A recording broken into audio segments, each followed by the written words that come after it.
Alors écoutez, comme beaucoup de jeunes roussillonnais, nous sommes allés travailler dans le Nord. Et puis quand on est dans le Nord, on pense beaucoup à son petit Roussillon, au Canigou. Et il est venu un moment, bien sûr, quand on revient au pays, on a vu de connaître ce qui s'est passé. Alors donc j'ai commencé à écrire l'histoire du pays catalan en 1976 et j'ai mis 2 ans pour écrire l'histoire populaire des Catalans.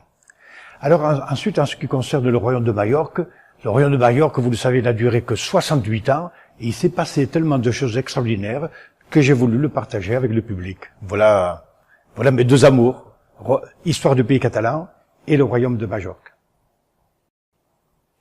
Alors évidemment, 70 ans, c'est très court. On a l'impression que, en fait, c'est la vie active d'un homme.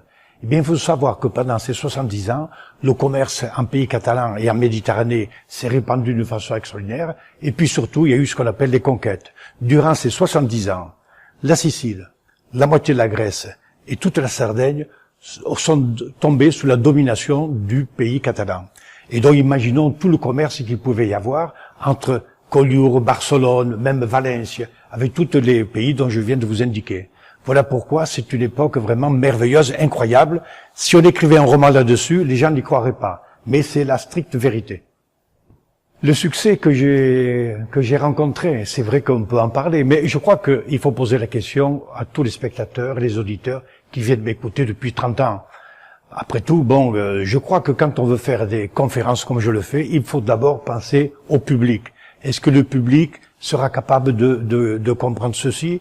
Donc moi, mes conférences, je les fais en m'appuyant toujours sur des diapositives. En général, il y en a 80. Ma conférence fait à peu près 1h15. Donc je crois que c'est ça. Bon, il faut dire que dans ma carrière professionnelle, j'ai fait 2 ans de télévision, j'ai fait 2 ans de radio, j'ai ensuite animé des séminaires prises de parole en public dans toute la France, j'ai fait des campagnes politiques, j'ai entraîné des élus à parler à la radio, à la télé. Bon, j'ai une expérience.